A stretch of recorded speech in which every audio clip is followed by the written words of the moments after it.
Frank the Best Geek here. Well, I'm here today because Ermi is getting her nails done. The car's getting washed for her, and she's passenger princess today. So I thought that while I was sitting here waiting for the next 3 hours for her to be done with her nails, I would just do a podcast about what's happened in the last week because it has been interesting the last week of things that have been happening. I'm trying to check and make sure that, yeah, we're live. Let me double check. All right, audio's good. I have to double check everything because you never know. Actually, today's topic it has nothing to do with SEM or SEO. I should have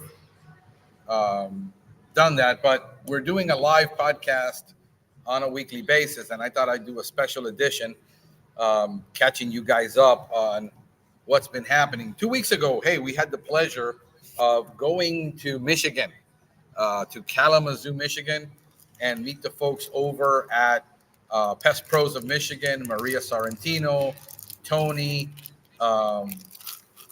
Michelle Coy was there. Laura, I keep forgetting your last name. I'm so sorry. Had a very awesome presentation on hiring. And it was very enlightening for those of you that want to grow.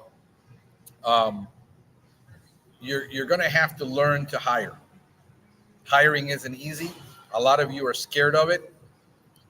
But I want you to think of hiring as something that you have to add to your repertoire, and you have to add as a skill set. Now, you can do two things to add a skill set. You can either learn it. There's a huge learning curve. You can hire it out and subcontract it or delegate it. That's pretty much the only way. You have to buy the time, and the only way you can buy the time is to buy the experience, but obviously that's going to cost you more. So there's always a trade-off. How long is it going to take? You still got to learn to hire. Even if you hire a recruiter, you still have to learn to interview. You're still going to be a 50-50 crapshoot. You're still going to go through the pain of having to lose people. It's ironic that we went to that conference, me and Ermi, because she's a manager at a very large company, and she has 5 people under her, and I have 3 people that I employed. 2 people that I employed. I employ a third one as a contractor, but I still have to manage those relationships. Let me cut this so that I can. It's going to be I got to thank Will from Wisconsin for this cigar. This is a Padrón large range gauge. I'm sure this is exquisite. Padrón, you're never going to go wrong with Padrón. I'm having what is known as a café con leche, which is a latte. Okay, had my breakfast, and I said I'm going to have a latte, and I'm going to enjoy Will's cigar from Wisconsin. This thing is a beauty. Man, it's a fat ring gauge. I don't smoke anything under 60 ring gauge.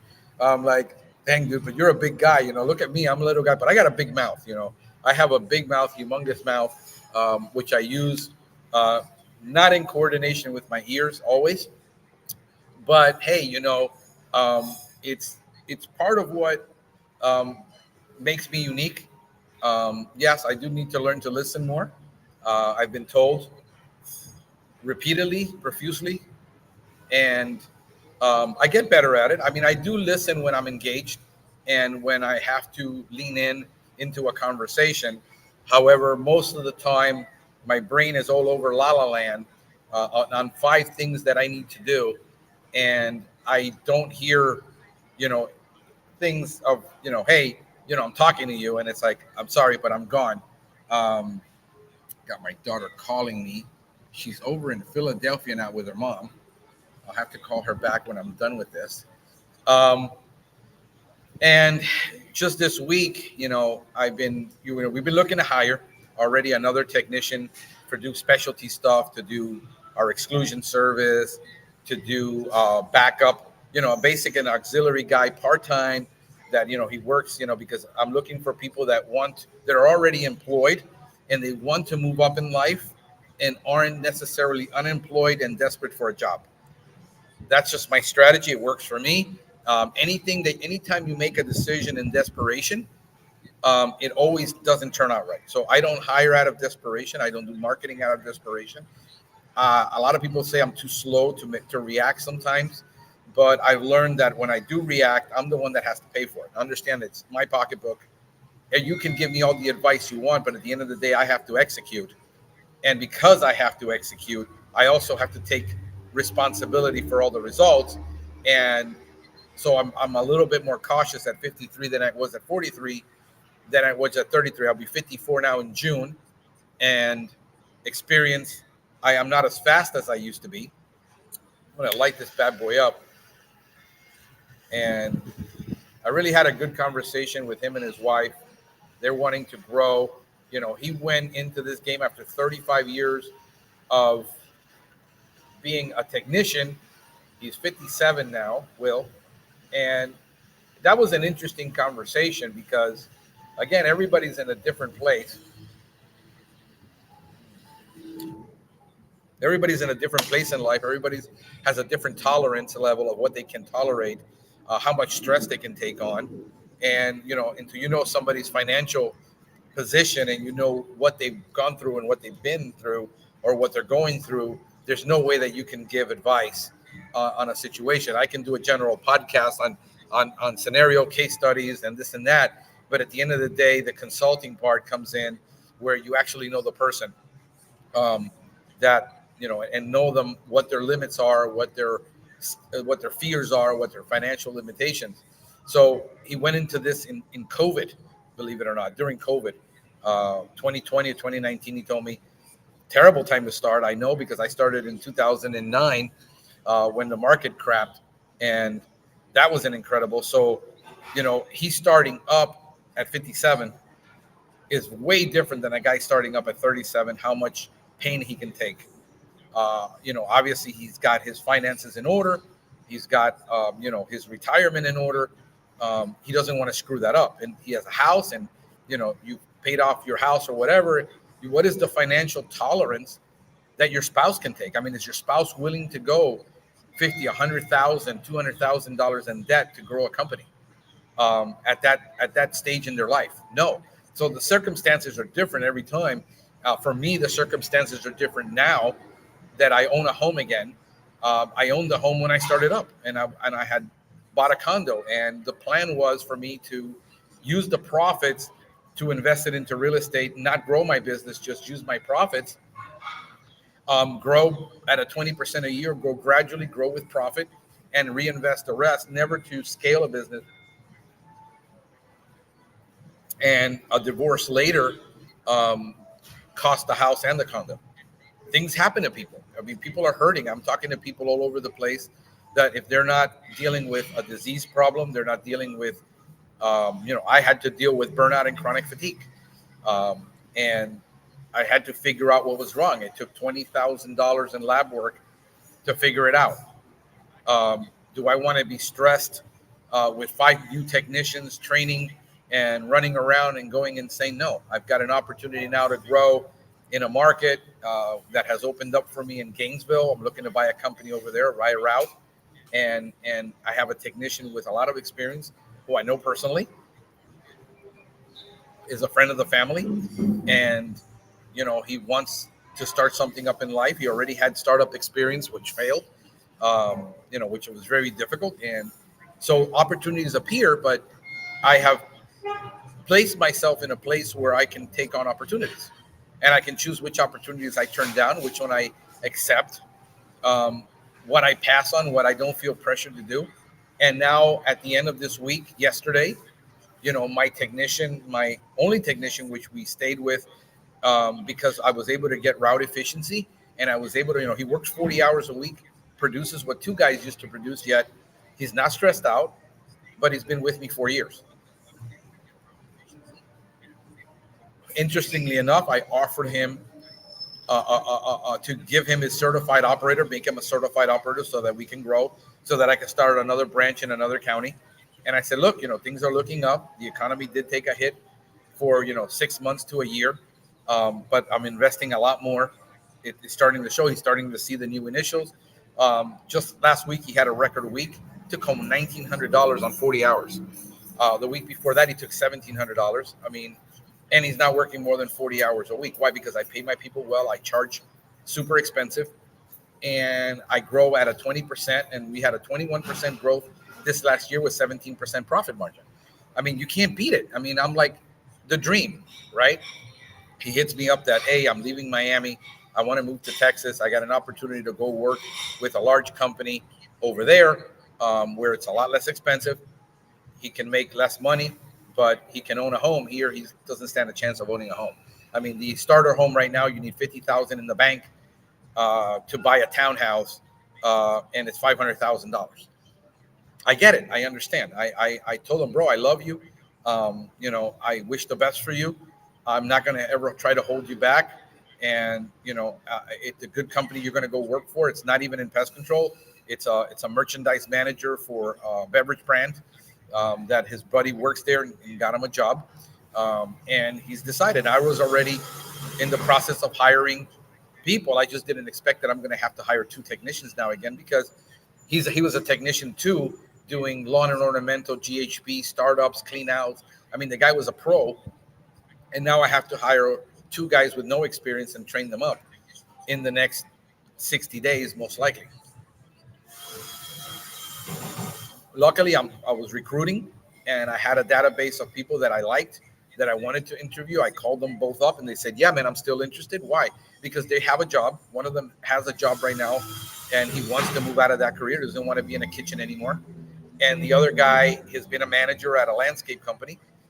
He's been basically a team leader, with a crew chief, and he's managed teams of 4 or 5 people. But he doesn't want to do landscaping anymore. He wants to move up in somewhere that he can either upgrade his skills, but he knows all about plants and diseases, and he knows 90% of the plants. That's going to save me a year's worth of training. Great guy. I asked him how much he wanted, was in range with what I can pay to start up, more than I'm paying the other guy, because he has management experience. And I look for managers, and I look for people that have management experience. This guy looks like he doesn't have to be managed too much, and he's a good team player, and he's got a great attitude. So, when you're growing, and these are going to be the breaks, you have opportunities galore. All of a sudden, all the opportunities pop out of the sky where I have to make a huge investment. I got a guy working in Venezuela right now on my pages and on my website, and upgrading. We're going to create a new website for the new market.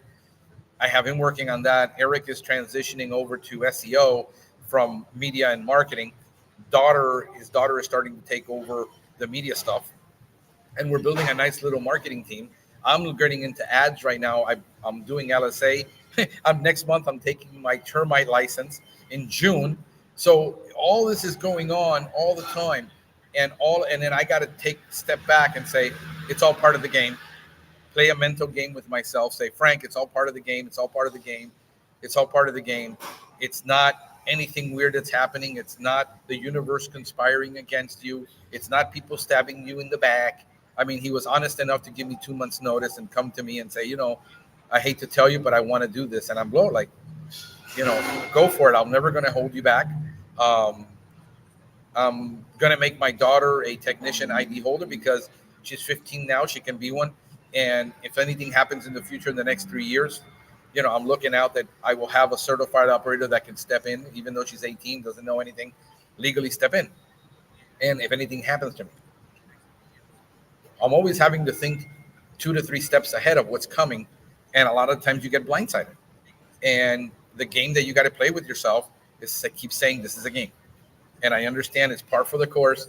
It's not personal. It's not anything that's gone wrong. You've done everything right. You've done a lot of things wrong too. And, you move forward. And this is where we're at. I hope you guys can see me enjoy this cigar with me. I don't know if you're having a cigar. I don't know who's online. All of these things, we're adding new services this year. We're adding, a pest intrusion detection service, which is huge down here with old homes, where we're doing smoke testing. to try to find where other companies have failed, and they haven't failed. It's just that there's an intrusion that nobody to look for. That's an opportunity for us. Termite is going to get added. We added exclusion services last year. It's going pretty well with that. We're adding minor exclusions and major exclusions. Most of them are minor. So, I mean, guys, this is what running a business is like. I wish I could change that so nobody's confused about it. People are logging, oh, he's going to talk about SEO and he's talking about something else. My bad. I was actually looking at where to change that, and I keep forgetting this is new software that I'm learning to use. But it allows me to do what I want to do, when I want to do it, how I want to do it. It gives me freedom, which is really what most of us are really wanting. Let me see if I can open up the chat over here in the chat room. Yeah, there we go. All right. So, I got a couple of people on from different on Facebook. We're on Twitter. We're on LinkedIn. I think we're on LinkedIn. LinkedIn is being a pain right now with us. We're on YouTube Live.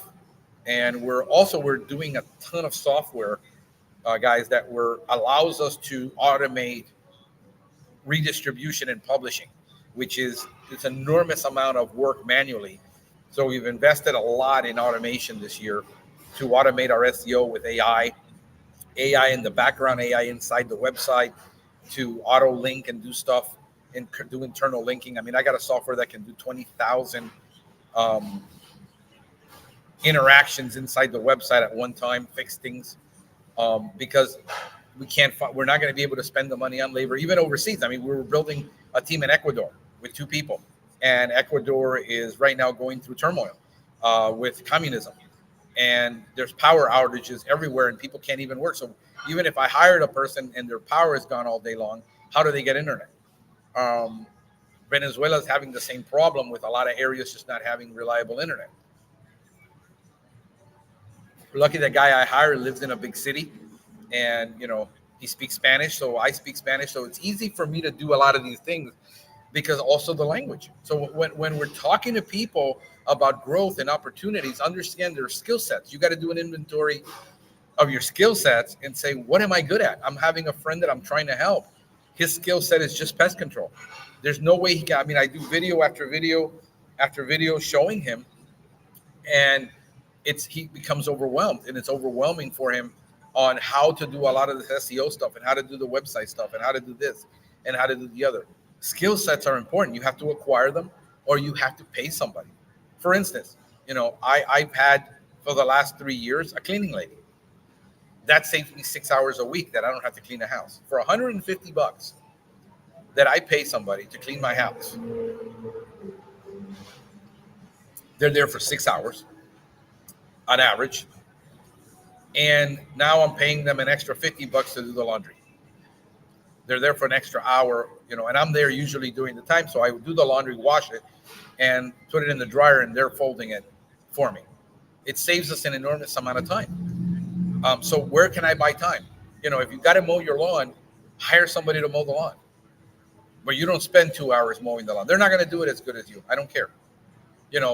Ermi's having a fit because she doesn't fold the clothes right the same way she does. She doesn't put them in the right place. They don't smell the same, this, that, and I said, yeah, you're right, but you're telling me to delegate because I got to delegate. And then when I delegate, you say, I don't like the way you delegated because the person isn't doing it. Okay, fine.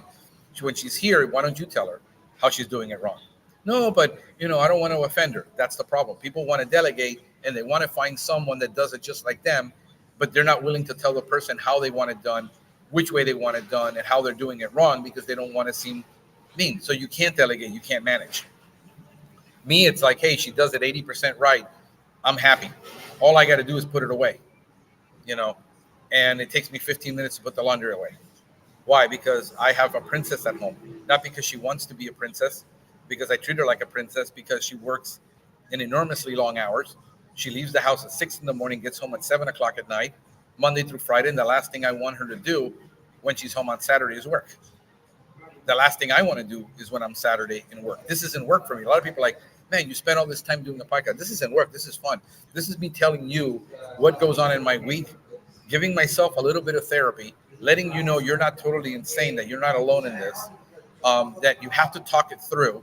And sometimes we just have to talk it through. And the words coming out of my mouth has to hit my brain make it down to my heart and be able to accept a lot of things. And I have no one sometimes to verbalize it with because everybody around me doesn't understand. She doesn't understand. As much as she tries to understand me, she listens to me and she just becomes a listener when I have to vent. But at the end of the day, she lives in corporate America. And even she has struggles where she hires somebody and now it's a mission. We say like hire slow and fire fast, right? She can't do it because she's got an enormous HR department that doesn't allow her to make those decisions. And now it's an entire process to try to move if she makes a bad hire. So it isn't always clear cut and easy and as easy as everybody makes it to be. Alan Foyer had an excellent class. He did an entire day, which was exhausting. My brain shuts down after a little bit because, hey man, I got ADHD. My head starts to wander. I had to take notes.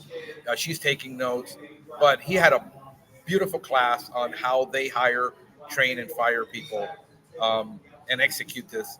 But Alan also has 35 years of experience, it being in the last, I think, 20 years at this company, being the technical director. And again, you have to build up the experience. Laura talked about how it took her 10 years to learn how to hire and fire in corporate America, how to build her team the way she wanted to build. It took her 10 years. So this idea that because you take a class, you read the book, you have a lot of shelf knowledge, bookshelf knowledge, but you still have to pay the price and learn and do these things.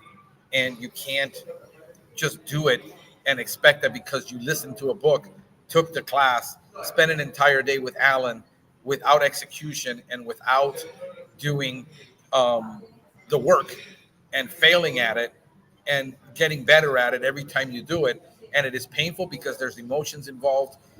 It's just here, and here that you have to make all the connections. And it doesn't always happen the way you want it to. It showed 20% of his hires immediately don't make it. Laura was talking that 30 to 40% of people decide they're going to quit. Got to hydrate. They're going to quit within the first 30 days. You wish some of your people quit quickly to avoid you the pain of having to fire them. I was having there's this thread going on with Sky Lejuan. I always butcher her name. I can never pronounce it. It's French. I have enough trouble with English and Spanish to speak French. But about how, as a Christian person, when you have to fire somebody, they throw it back at you that, oh, you're a Christian, you should have a little bit more compassion in this. And, and what Alan was talking about is, people, you give them all the opportunities, you turn the other cheek, you put them in a program to correct themselves. And when they don't, they knew the rules coming in, you were clear. And then when you have to fire them, you've given them every opportunity. You've turned the other cheek. You've walked the extra mile. You took off your cloak and you put it on them to save them from their errors. And at the end of the day, there's no way these people are going to fix themselves, or they're not a fit for the organization, or they're not a fit for the job. And you have to make the decision to fire them. And then it gets thrown back in your face that, well, you're a Christian. Like, being a Christian requires me to be tolerant of everything. To somehow have more compassion than Christ. Even Christ got pissed off, went into the temple, turned over the tables, and beat the people with a whip. Jesus, saying, hey, John the Baptist came, eating and drinking, and you said he has a demon. Here, the Son of Man comes, he doesn't eat and doesn't drink.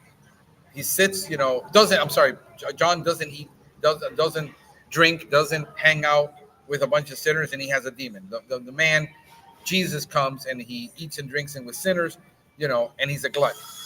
I mean, you can't win in this world. No matter what you do as a leader, if you want to lead and you want to manage, you have to listen to your people. You have to listen to good advice, surround yourself with wise counsel. But at the end of the day, you're not going to make everyone happy when you make these decisions. You're going to piss off people, and not everybody's going to be happy with your decisions. At the end of the day, your decisions are not always right, but they're still your decisions. They're the best decisions you can make with the information you have, with the intel you have, and how you're going to manage that. When you have to fire a customer, I had one this week that the customer, it was 6 calls to get the contract. Mind you, this is an $89 a month deal. 6 calls. Then he wanted to change. He wanted me to call him every single time because he wanted to be there for every service. I said, absolutely not. I told you in the initial consultation that I did for you that we don't do that. You give us a key or you leave the gate open. Well, I travel a lot. Then you got to give us a key. We put a lockbox. So he gave us the lockbox. He put the key. He wanted the shrubs done. Then he tells my guy, no, I don't want the shrubs done because I don't have the money. I can only afford the lawn. But you signed both contracts. So we had to go back and cancel that contract. Then he calls me, I'm traveling and I want to suspend the service for next month.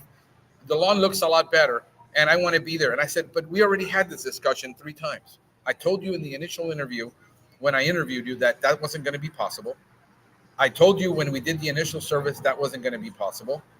You called me last month and I told you it wasn't. Now you want to continue to do this. I said, I'm going to refund you your money and I'm going to cancel your contract because I'm not going to keep on. We've had 7 conversations and for an $89 service that you can't even afford. And this is where I realized this is not my customer because traditionally a year ago, I was charging $129 for that. What do I learned about pricing? That if I drop the price to meet market demand, I will end up with 80% of people that just want an instant solution. Once they get the relief, they fire you. And then we end up having to do twice the work for somebody. When if I go to a rich guy's house and I say, this is $400 a month, he says, when can you start? Here's my card. And it's a done deal. But the guy that doesn't have the money that wants to get things done has to negotiate everything and feels he has to get more value and has to get the upper hand and has to be unreasonable. And I can't make him happy. So I finally said, look, I'm going to refund you the money. We're going to cancel the contract. And he said, no, you don't have to get that way. I'm a nice person and this and that. I said, yeah, but I've already had these conversations and I don't need the stress. I don't need to keep going through this with you for an $89 service. It's just not worth my time. Well, he says, well, let's just keep it the way it is. I said, okay, but understand if you call me again with the same issue, I'm canceling your contract. I can't help you. I'm not a customer service agent that sits there and says, I am so sorry for your experience, Mr. Customer. Let me talk to my manager and see what we can do to satisfy you. No, in the sales process, I already told you what to expect. I was clear. I was honest. I was transparent. You can either afford it or you can't. This is a luxury service. So the moment your weeds are gone, you're going to call and cancel. I just had another guy do that. We solved his problem and for 3 months and then he canceled. That's fine. When he calls me back next time, it's going to be the price. The price discount I get him is no longer available. This is what we do as small companies that are boutique, that are specialized. I talk to people all the time. I say, why are you selling your services for less than market price to appease a customer that wants to beat you up simply because you're small and because he feels impotent and incompetent to go up against a large brand and tell them that? Go to AT&T and say, no, I'll tell you what, I'll sign the contract, but next month, when I don't feel like having your internet because a cheaper deal comes along, I want to cancel it. They're going to say, yeah, there's a $250 cancellation fee. We don't care if you give us a bad review. We're AT&T, and we're going to stick it to you, and you're going to go to collections, and we don't care. Here I am, a small local company, providing high value, high service to you, giving you what you want, and you have to continuously beat me up about everything because the large brands, what you went to, will never allow it. They could care less. And then you want to get so much out of me, and you want to squeeze me because you feel you can, because I'm a small company. What that tells me about that client is that that's not the client I want, because that client is always going to do that. It's always, you cannot change the MO of people. You cannot rewire people. We're not psychologists. We're not therapists. We're not public servants. We are small business owners trying to make a living, providing high value, high quality, high service, higher than you're going to get at any national brand for sure. And then on top of that, you're asking me to beat the price. What I always tell people, I just had 5 last week telling me, hey, but your price is outrageous. I said, no, you asked for this. You went out of your way to find me because understand that I only do SEO. So you're looking for something very specific that you went out of your way, that you didn't want everything else. I explained to you what the value proposition was. You said you liked it. And what you want is me to match the price. And I already told you I was the most expensive company. If you're looking at price shopping, you can forget about price shopping. It isn't going to work with me. Okay. And then what do they end up doing in the end? They signed the contract because they couldn't get it anywhere else. They know they can't. So why do I feel I have to drop my price? I don't feel I have to drop my price. I never feel guilty about my price. When I used to sell $20,000 and $30,000 products, I didn't buy it in Adelash. When you got a $4 million home, $599 initial isn't nothing. So I don't care. When you want to buy $5,000 pair of golf clubs, you buy them. When you want to buy that Bentley, you buy it. This is the conversation I was having with Will about, why do companies feel that they need to play this game when the company went out of their way to find you? Understand that if you're a small little business on the internet, there's 20 giants around you. Somebody went out of their way to find you because they wanted what you were offering. If you're asking for a unique service, you're asking for personalized service, you want to deal with the owner. See, I don't care if I have 10 employees. Chances are they'll still be dealing with me as an owner. They're not going to be calling a call center in South America or it's somewhere in the Philippines or in India where everybody's transferring their calls. You're going to be dealing with a local guy. You're going to be dealing with me. I'm always going to respond. And if anything goes wrong, I'm going to be the first guy on site saying, we got to fix this, or we should have never done this. And these are the things that understand as a small business owner, why do you compromise yourself? You do things out of desperation, but you need to learn sales. You need to learn management. You need to learn marketing. You need to learn self-confidence. What I find is when I did a lot of assessments with people coming to work for me, what I found the number one thing was low self-esteem. That is the number one thing that I keep finding in assessments is people with low self-esteem. You need to know your value. You need to know your worth. The fact that you went into business, you're in the elite 20% of the population that ever tries. If you can stay in business for more than a year, you beat the odds. If you can stay in business for more than 5 years, you beat the odds. If you stayed in business for more than 15 years, you've beaten all the odds. And it says something about your persistence, your tenacity, your perseverance, your character, the things you have to do to stay in business. Don't sell yourself short. The fact that you're not able to grow, scale, that's another matter, because that has to do with skills you have to acquire that you haven't yet acquired. The faster you can acquire sales and marketing skills, the better for you. If you have to take a door-to-door sales course, you will learn so much from a door-to-door sales course. I'm going to take one because I want to take it, because I want to teach it, and I want to teach my people how to do door-to-door, at least cloverleaf door-to-door sales. See, you can implement door-to-door any way you want to. You can be, I'm an advisor. I've always been a customer service rep. I've been a sales representative at companies. Why? Because my role is really an advisory role. I'm a consultative salesperson. I'm not high pressure. I've never been that way. I'm not aggressive. I simply show up to your door and say, hey, this is what we're doing. Would you be interested in knowing more about it? No, okay, thank you. Next person. I don't waste my time with people. A quick no is better than a maybe. I don't like maybes. I used to tell people when I did the in-home sales and I was selling $20,000 decks, listen, I'm not going to buy tonight. I'm not going to be pressured. I said, look, I'm not going to pressure you. I'm going to present to you our product. My product is going to be the most expensive product on the market. And at the end of the day, I'm going to do my job as a salesperson. I'm going to ask you to buy. You can say, no, I'm a big boy and I can take it. What I don't want is I want to think about it. I don't want to maybe. I don't want to have to talk to my wife because your wife is already here. I don't want any excuses. I want you to tell me a yes or a no.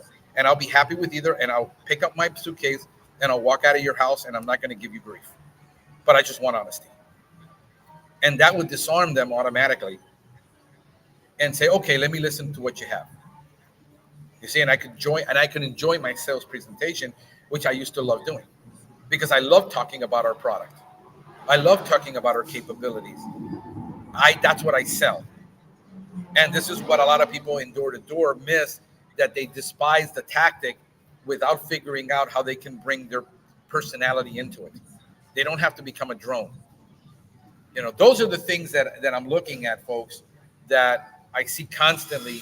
I said, the fact is that they were doing marketing, and I was talking to Will about this, and I said, thank you, Will, for the cigar again. This means a lot, brother. You could have shown up with a $6 cigar, and I would have been happy. I know this was expensive. I know what this cost. And you didn't have to do it. I'm not bougie, man. I could sit with somebody. I won't drink a Budweiser with you, but I can drink a beer. I can have a cheap bottle of wine. I can do something else. We can have, scrambled eggs and ham, and I'm happy. I'm not, that guy. So thank you. He not only one, he gave me 2 cigars. I got the other one at home, and he brought me 2. But, I was sitting in him and says, here's why the marketing fails. And a lot of the time the marketing fails, and people don't get it. Understand that customers are being bombarded with 50,000 marketing pieces a day. Okay. I sat there and I said, look around you, how many signs there are trying to sell you something just where we're standing. We counted at least 20. The key to selling and the key to marketing and the key is that there has to be a need. The timing is everything. There's a need or a want. There's the ability to pay for it and the willingness to pay for it. They're not the same thing. A lot of people have the ability to pay for it. They're not willing to pay. A lot of people are willing to pay. They just don't have the money. And the brain is being bombarded with so many information on a monthly basis. Okay. That on a daily basis, 50,000, the brain has to literally shut itself off from all that. So when your marketing is ineffective, understand that you're not ineffective. Your marketing is not ineffective all the time. Is that you didn't reach the person that had a need or a want, a willingness to pay and a desire to pay at the time that marketing piece came out. You don't have enough of it. But literally, the brain shuts itself off to everything it doesn't need. Because if not, the brain would overwire itself and go insane. Notice that if you're looking to buy a red Audi 5 Series, all of a sudden you start seeing red Audi 5 Series everywhere. This is also a law in the law of attraction. If I am looking right now to buy, like I said, I'm looking to buy a route in Gainesville, and I'm focused on buying a route in Gainesville, and I put out enough messages on Facebook to buy a route in Gainesville, and I pick up the phone and I start calling independent operators and say, hey, look, you only have one route. Have you ever thought about selling? Now I see opportunities everywhere. When I'm shut down to those opportunities, I can only look at so many opportunities at a time. My brain can only process so many things at a time. So when you're doing postcards, do they work? Yes. But you still have to do about 13 of them over every 2 weeks. It won't work once a month. It's every 2 weeks to about 1,000 people. And then you will pick up one because there's going to be a need or a want, an opportunity. And they're going to be, oh, this company keeps showing up. Now, think about this in marketing. If you do the GMB in a local area and you decide to send out 5,000 postcards every 2 weeks, which will be about, $5,000. I'm talking real numbers. And then you decide to run Facebook ads, Facebook leads, and then you decide to run Facebook retargeting ads, and then you run some local ads on the LSA, and then you run some ads for GPP, okay, and you target it all within 3 to 5 miles of you. It's going to be about a year's worth of investment for you to start seeing a real ROI. But if you don't do that, you don't stand a chance against the big companies if you're doing marketing. Why? Because you're hitting these people every time they turn around and they went online and they searched, they found you locally. Then they clicked on your website and all of a sudden the retargeting ads hit them on Facebook. Then all of a sudden they get a targeted ad on Facebook. All of a sudden they see your truck running by because now they have you in their site. But they're not ready to make a decision yet because they're shopping around. They're price shoppers. You're not going to get an automatic response from that. This is why, because it isn't until there's a need or a want online that people start looking, because people don't talk to their neighbors. The company that can do referral business alone is usually not in a major market. If you're in a major market, that's not going to happen. I've already proven that. And I prove it by talking to people all the time. I keep asking the same pointed questions over and over. I sound like a broken record. You see, so to compete and to get online marketing to work and to get any marketing to work, it's about repetition and time and money and patience. And what happens is you run out of money because you did all of that out of desperation. You bought the marketing program that the agency sold you. You bought the Yelp. You bought the Angie's List, hoping it's a magic bullet, and you buy it out of desperation. And no, it's about. So now what am I doing? I'm doing 7 social media channels per day, 1 video per day. And now we're going to crank it up to 5 videos a day on social media.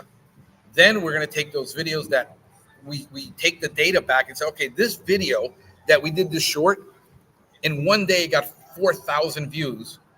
So we're going to run this video on our YouTube ad, because that video gets local traction because people liked it. So I get the data back. It took me a year to get data back and figure out where our top 10 videos are, so I can run ads against the videos. Okay. Then I will start doing Instagram and Facebook retargeting ads. And then, we're going to expand our ad campaign for our target keywords, which are low price keywords, but they're very exclusive that nobody's targeting. That allows me to get the maximum amount of clicks, which gets signals, but also gives me a very low cost of acquisition, even though it might only produce 2 calls a month, but I only spend $50 on it. I'm going to do LSA ads now when I start doing termite next month, because we're going to go into the summer and I want to be able to do termites. And once I sell a $15,000 to $3,000 job, I don't mind paying $120, which is going to cost me for an LSA call. I don't mind that. We're targeting only the high priced areas, because I'm not wasting my time on the low priced areas. I want to go where the money is. So the people that had the opportunity, the willingness to pay, and the ability to pay, and I win 3 times. It's slower. It's not as broad. I'm not taking a shotgun approach because I don't have the money for shotgun yet. I have to be really strategic with a knife, like a surgeon, and cut this very carefully. That's what I do.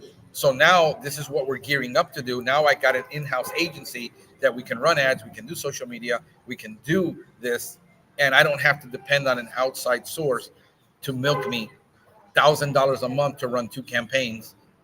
And then where does my ad budget go? I don't have the ad budget. So, I don't know if anybody's got any questions. I see there's a lot of people online right now. You got any questions for me? I'll just, sit here, answer your questions. Just ask me here on Facebook, on YouTube, wherever you're at. Just ask me the question. I'll try to answer it. And hang out with you folks. I've been on 43 minutes talking with a cigar in my mouth. But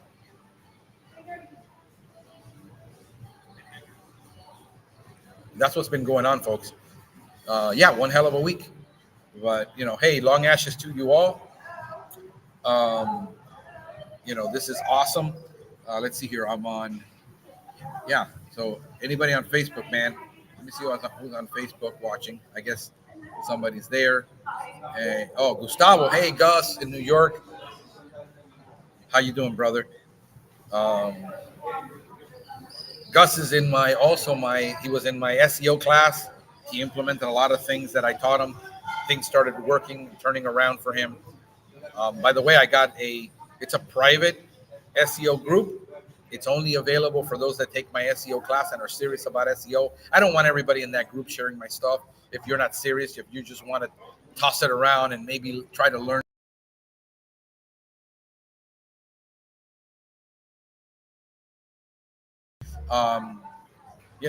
I was talking to a comment with me and says, yeah, those are ask hole. People who always ask questions, never bid to anything, never do anything, and they just want free information all the time. But, I don't have that amount of time. So this is the free information I give you.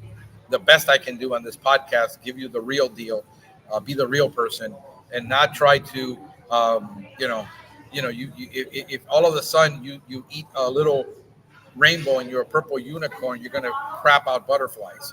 Um, that's not the real game. That's not the real deal. That's not what running a business is really about. It's not about people that, oh, I started from nothing and I made it to a multi-zillionaire in just 10 years. There's a lot behind that story that you don't get told behind the scenes. So I don't know. You got any questions?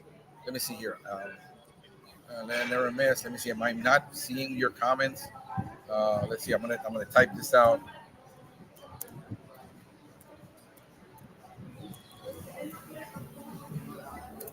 All right. I pull that out on Facebook. Let's see if it comes out. I'm testing this software too. I'm learning how to use it. This is good practice for me to be out here doing this um, in my spare time.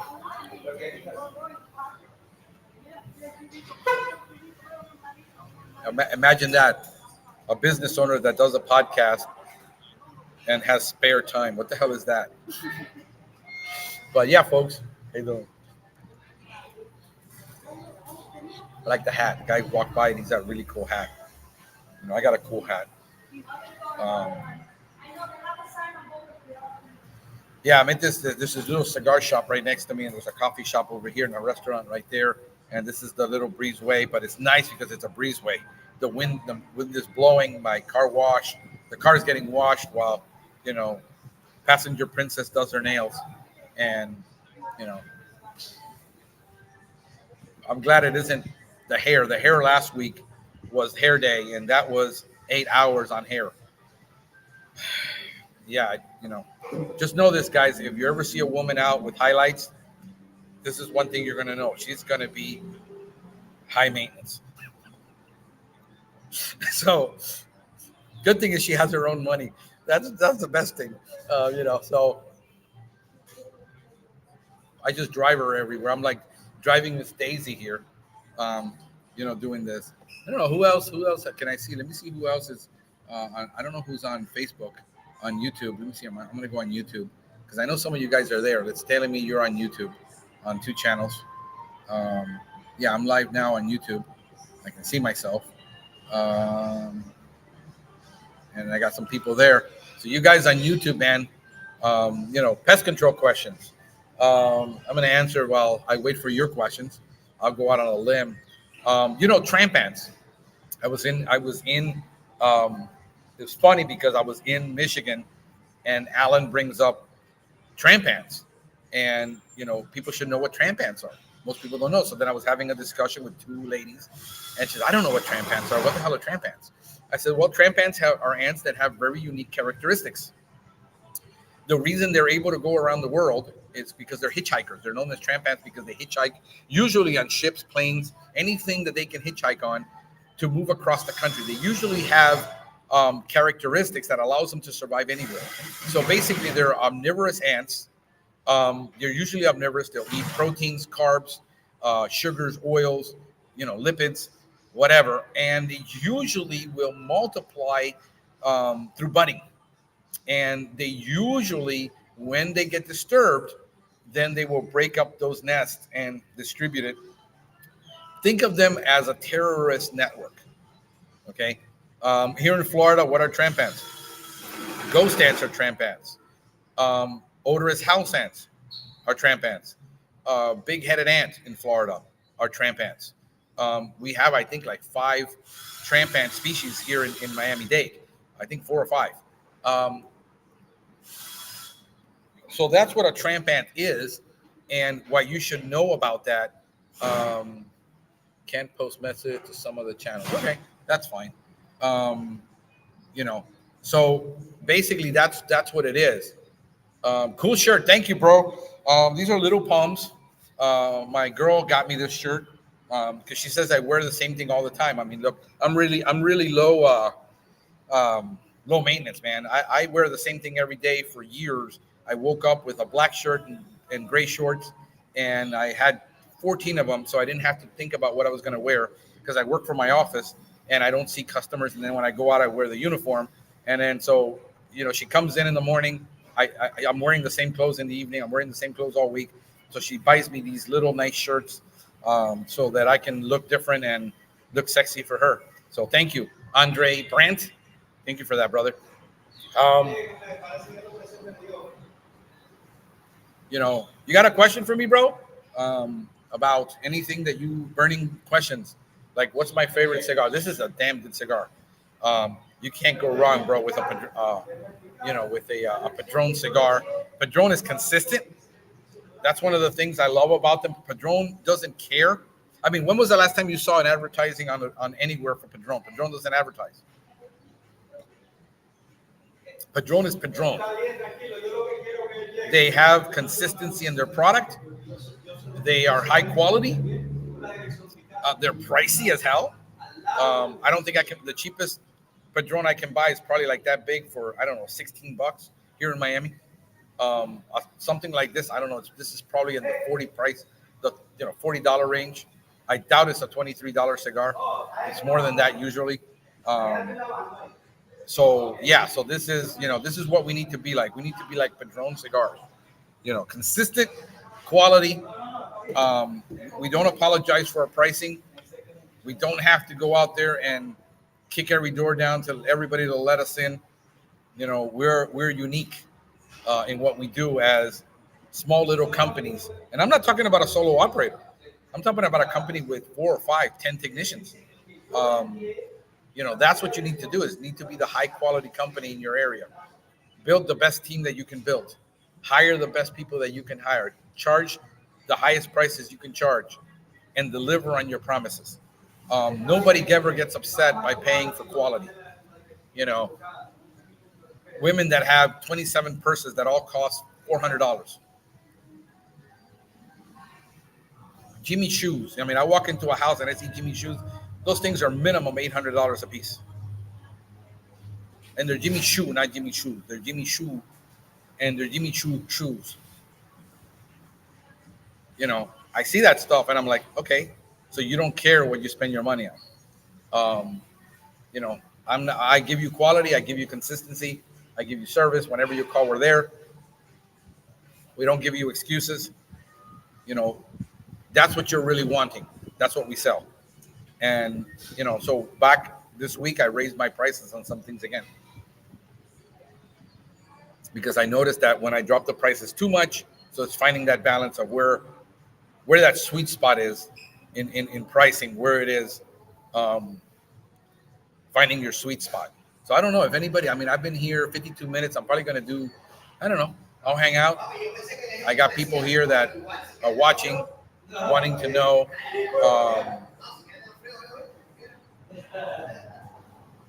You have burning questions, that don't involve an STD. You can answer. I don't know anything about that. So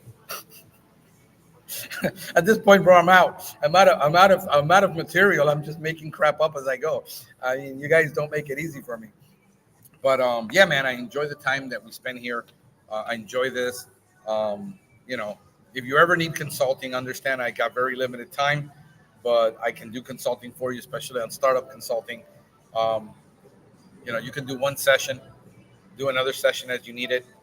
I can probably take on maybe 5 people a month on consulting right now. The academy's up. I've got the new technician. By the way, let me plug it. The new technician course. If you're hiring a new technician and you don't have a course for them to get them started, it's free. It has about 16 lessons in it. It's about 13 hours of training, maybe a little bit more. It has quizzes. It's free. I'm giving it away. My SEO course is, it's out there. I think it's $300. I can't even remember. I got my German Roach protocol course that I'm doing. I'm sharing what we do in our company with people.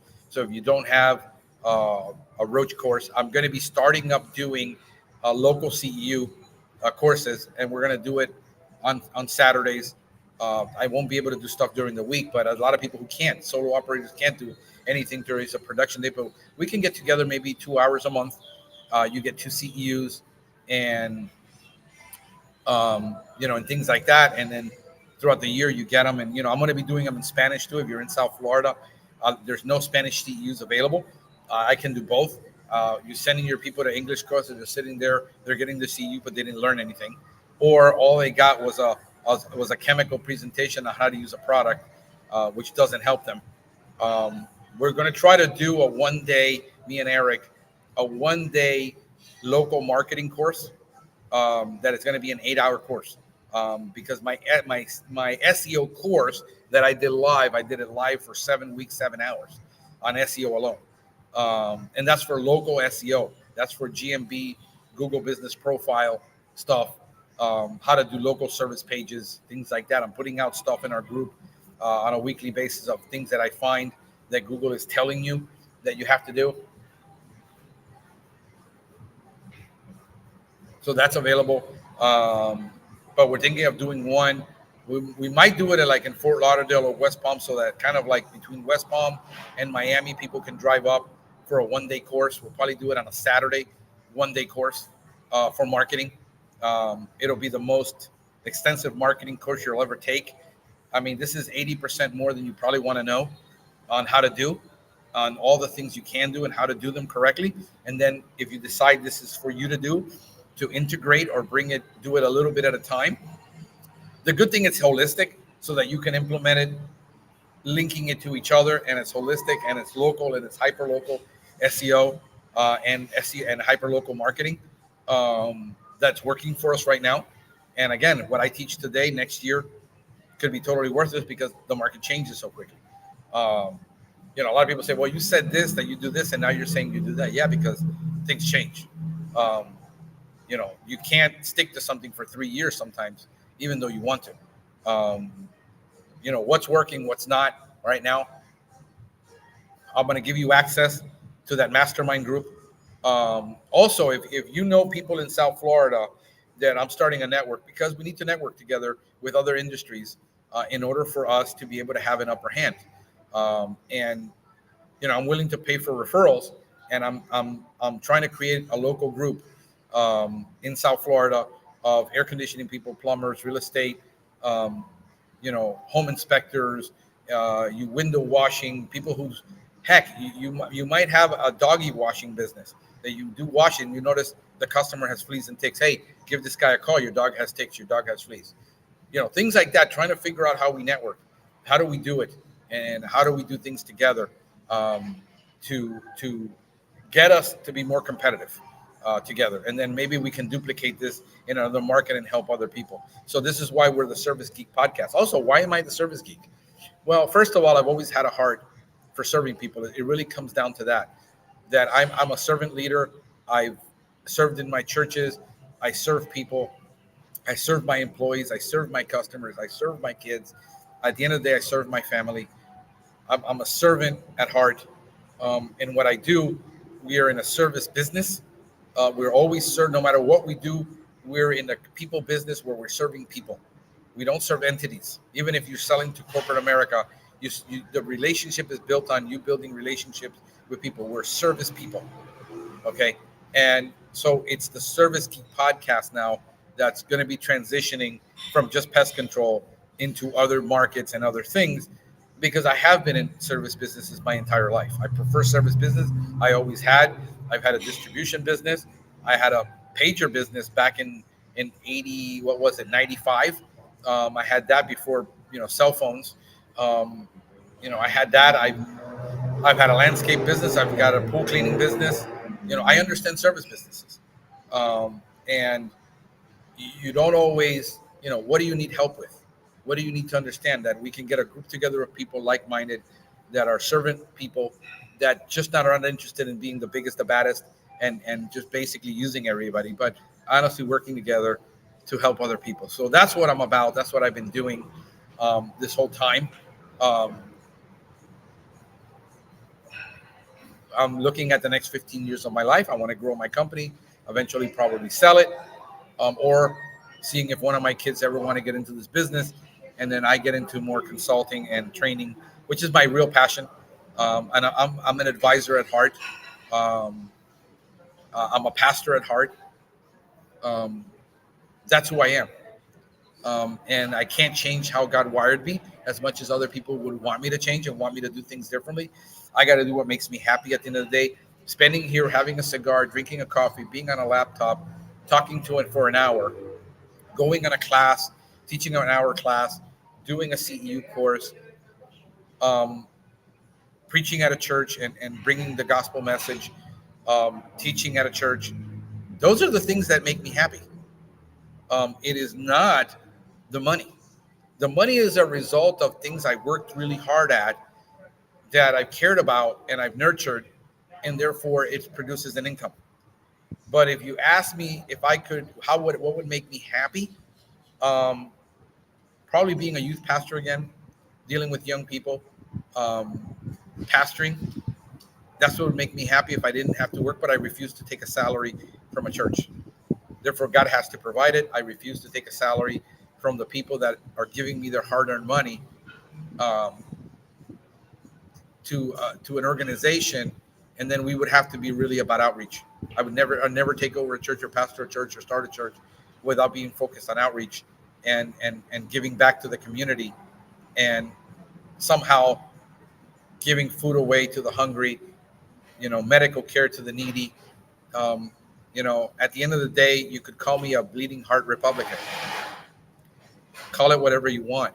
Um, I care for people. This is why it's hard for me to do a lot of things, because I can't just look at the money. We got hard decisions to make. Had a conversation with Eric about we got to make some difficult decisions. I don't want to cut any of the things that I do for you and the pricing and all that. But at the end of the day, our ROI isn't there right now, and we need to change what we do. We need to pivot.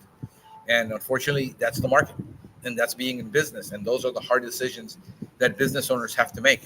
When I cancel a subscription to an app, it doesn't really bother me, because I don't see it as, well, this is a mega company who has VC investment, has tons of money. They've gone through recruitment stages to get where they're at. It doesn't hurt me that I cancel a subscription to a $49 or $200 service. It's no skin off my back. It doesn't bother me at all. When there's a personal relationship and I got to tell you, listen, I can't afford you anymore, or I can't afford to do this. We're going to have to do this now. Can you do it? Can you transition? Can you work with me so that I don't have to cut your legs? Because I have no choice. The economy's bad. I got to admit, we're still holding our own. We're still growing a little bit.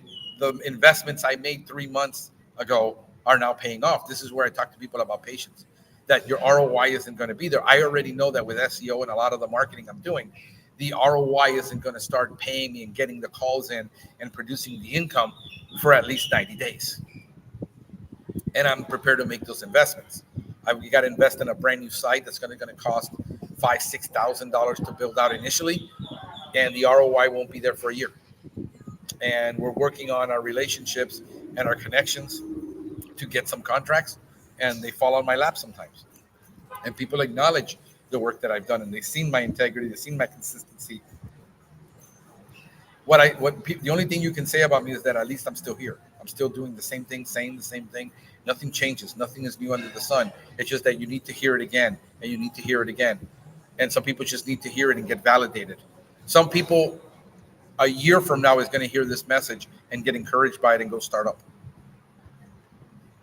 So I never know the impact I'm making in the world, that I'm making in people's lives, how I'm enriching people's lives, and I won't know a lot of this until I get to heaven. I won't know what my true contribution to society was until I die and get to heaven. Some people will forget me immediately. What legacy do I leave behind? There's in a movie called, I think I was told this, I forgot who told it to me this week. I'm sorry. The movie Troy, and there's a scene in the movie that says, this is why you will not be remembered. And I want to be remembered for the good I did in the world. At the end of the day, that's what motivates me. That's what drives me. Is that what drives me isn't money. What drives me isn't success. It isn't growth. At the end of the day, I want my kids to say, yeah, he showed us how to be successful and he paved the way for us. But at the end of the day, he was a darn good dad. He was always there. For my wife to say, yeah, he was caring and loving and he was always there. Those are the things that I want to be remembered by my friends that say whenever I needed him, he was there. I've never asked a penny. I was just having a conversation with Joel last night where we're going to go out on his boat. Joel and I met like 4 or 5 years ago when he was starting up and he had an ant problem and he couldn't solve it. He couldn't solve it. He couldn't solve it. He couldn't solve it. He reached out to me, not knowing who I was, and I said, "Bro, let's do this. Um, next week I got a little bit of time on my hands. I'll drive up to that house with you. We'll take a look at that ant problem. I'll tell you where you're failing." And I did. I drove 50 miles to go meet him. Didn't ask him for a penny. He'll tell you the testimony. I never asked him for anything. I just wanted to help him because he was starting up. He was hurting. He was frustrated with his house. He followed what I told him. Yes, it did take him 3 months to solve it because of the ant problem, the way that ant behaves. But he solved it, and then he learned to solve it from that point on, and we became great friends. I've been to his wedding. I've been to his kid's birthday. He invited me out on his boat. Ermi pinched a nerve in her neck. There's no way she's going to be on a boat jumping up and down. She won't be able to function. Today we might take her to urgent care. And, we talk every day, and we challenge each other every day. What's good about him, he's done more in 4 years to grow his business than I've done in the last 10. And I'm happy about that. Every day we talk. Every day he challenges me on some stuff. I challenge him on some stuff because he's great at certain things that I'm suck at. And I am great at certain things he sucks at. And, those are the friendships. So he drives, like 2 weeks later, he says, "Hey, bro, are you home?" And I'm like, "Yeah, bro, I'm home. Why?" And he says, "Bro, I'm going to drive over there and I'm taking some cigars for you." So his payment to me was 4 cigars. Hey, bro, I take it. I'll take cigars as payment any day of the week. I don't care if you send me a $5 cigar or a $50 cigar. I will be eternally thankful, and I will praise you on the air. I will plug you. I'll give you a backlink. I'll do whatever I have to, because one of the things that I've learned in this world, and it's called the law of reciprocity. Jesus called it the law of sowing and reaping. It's the same thing. He says, if you give and you give abundantly more than you can, and you give it abundantly that you cannot, then you cannot give anymore. God is going to fill you up so much. And usually the Bible says he isn't filling you up financially. It says he will fill you up in here. Those are the things that God says he will do for you. And then on top of that comes the relationships and the things. But so many people are afraid to give because, oh man, I've done this. It took me 15 years to learn this, and I'm not going to give my talent away. Fine, I'll do it. I don't care. This is why I'm in a private group. Help Roaches are invading. I forgot it. This is Christian Allen's group. Great guy. Who I met personally. We went up to Tampa. I met him. Great kid. He's doing great. He's doing way better than I ever did starting up. And I said, dude, I'm going to go on your group, and on a weekly basis, I'm going to give some free advice to these homeowners on how to solve their roach problem. And I'll invest an hour in them. 30 minutes, really, what I invest on a weekly basis on that group. And then he has another DIY group. I'm going to go in and start investing in people. Because why? Most of the people there are in foreign countries. Some of the people are in Africa. They can't solve that roach problem. Some people don't even have access to the. If I told them all the products to use, like gel bait only, and gave them the answer, they still couldn't solve it because they don't have access to the product. We want to offer hope in the world. I want to be the change in the world that I want to see. So if you say there, I won't give away my advice or my knowledge because people are going to know it and they're going to do it themselves. Guess what? Those people are my customers are rich people. They're in the top 10% of the money makers. They're making over $150,000 a year, $250,000 gross household income. The rest of the people I'll give it away for free because they're never going to afford me anyway. So, Zig Ziglar said it this way. If you give enough people in the world what they want, eventually you will have what you want. I want admiration. I want love. I want kindness. I want respect from people. And respect doesn't bother me too much because I earned that. But admiration, those are the drivers. You say, but that's kind of a little self-centered and selfish. Yeah, but at least I'm being honest about it and telling you why I'm doing it versus you hoarding your talent, not giving it away. The only thing you can give away to God really is the most important thing you have is your time because it's limited on earth. Once I give away this hour, I will never get this hour back. Never. I'll never get 15 minutes back of counseling that I give to somebody. I will never get any of that back, except in gratitude, an eternal gratitude when I get to heaven, where you get into heaven and you hear Jesus says, "Well done, good and faithful servant." That's really all I want to hear. At the end of my days, that's what I want to hear. Well done, good and faithful servant. In the least of these you were faithful, I will put you in greater things. There are people out there that I've been having conversations with who feel that they should have been paid $70,000 a year for working for a company, and they were never appreciated.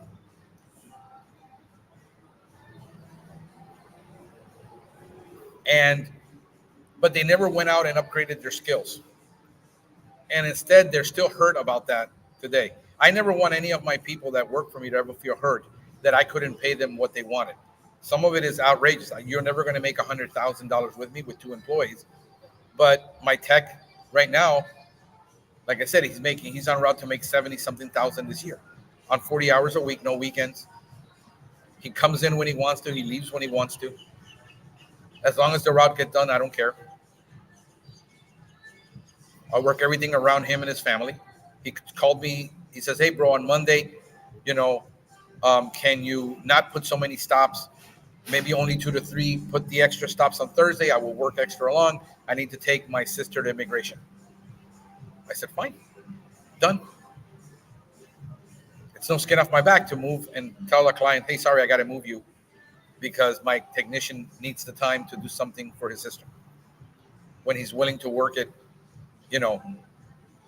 on Thursday and spread it out during the week. It's no skin off my back to reschedule all that and inconvenience myself to help him. Because at the end of the day, he's a darn good employee. I can't complain. So, again, those are the things, folks, that matter to me. That if you ask me what makes me get up in the morning, it's hope. That I haven't lost hope that I can make a difference in the world, that I can change things for people. I can't change it for everybody. I can't change it for the guy that says, "I don't want to grow." The scripture says, "Look at a man skilled in his work, and he will not stand before mere men. He will stand before kings." When you focus on being the best, it doesn't matter who appreciates it right now. Somebody will appreciate you for it. It just might not be now. The problem with this society and generation is that I want it now. I want it. I invested in taking that certificate. You didn't give me the raise. Well, guess what? You're with the wrong person. If a lot of people were bitter that they gave 5 years of their life, 5 years, 10 years, 18 years of their life. The writing was on the wall on year 1 that you were never going to be appreciated. Why did you stick with that company? The church I was at, I saw the writing on the wall. They were never going to appreciate me, never going to give me a raise, never going to recognize the 60 hours I was putting in, getting paid 40, that I was loving to do. And I saw the writing on the wall, and I said, "Look, you're not being fair here." And my buddy Eric decided he's going to stay with them for another 18 years, 12 years, and got totally screwed. And then it hurts. By year number 1, if you didn't get the raise, if they're not raising their prices to give you a raise, because my raises to my people are automatic. Believe it or not, they're automatic. They don't have to work for a raise. It's a merit raise, but if you're working for me and I raise my prices, then automatically raise for you. Because if you're making 18 to 20% production and I raise my prices every year, you automatically get a 5-7% raise. But you're working for people that will never raise their prices. You're asking them for a raise, even though they're asking you to do more. They're not giving you the raise. They're not giving you the recognition. They're not appreciating you, and you still choose to work for them. That says a lot about your self-esteem, and you need to overcome that. You need to quit that company, go work for somebody else that's going to appreciate you. Insisting that people change. Insisting people change their character. You don't have time for people to change their character. Listen, as an employer, you don't have time for your employees to change their character. They either have character, they have the right character, they have the right soft skills, or they don't. As Dennis Kucha of Wise House Environmental says, you can't teach integrity and you can't pay for it. You can't buy it. Integrity is something you can, people either have it or they don't. You don't have the time for your boss to get integrity. Time is too short. At the end of the day, when somebody has to fire you, lay you off because the business isn't doing what they're going to do it. When I have to do it, I have to do it. That's part of being in business, and I realize that it hurts, but it's part of being in business. So you go get those certificates. You go get an ACE if you want to, and prove to yourself that you're the most knowledgeable guy. And guess what? And if nobody pays you for that ACE certificate, at least you know that one day you're going to stand before kings and you're going to be greater. You might be the next technical director at a small company. Go learn management. Go learn sales. Take a sales course. Pay for it yourself. My company doesn't invest in me. Your company isn't worth a dime. Like I said, I offered my tech. I said, bro, you've been already with me 3 years. You qualify. I want you to become a certified operator. My other guy that I'm looking to work with, he's got about a year he will have to make up because he has 17 years of experience. He'll have a year in Florida. And as soon as he gets his year, I'm giving him a certificate. I want him to be certified. I want people to have pride in their work. In order to have people pride in their work, they first have to have pride in their work. But then I have to recognize that pride in their work, that I appreciate them, that I want them to strive for more. I want everyone in my company, no matter who they work, who it is, to make at least $50,000 a year. That's the goal I've set. I don't care if you're a CSR.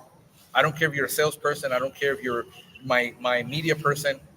I want everyone that works for me to eventually just make $50,000 a year. That's higher than any other company. Well, that isn't enough. I would never work for you. I said, I can't help you, bro, because you got 17 years of experience doing specialty work. I'm not looking at hiring you. I'm looking at hiring a person that has never done it, grooming them and rewarding them for sticking with me during the hard times. And then in the good times, you get rewarded.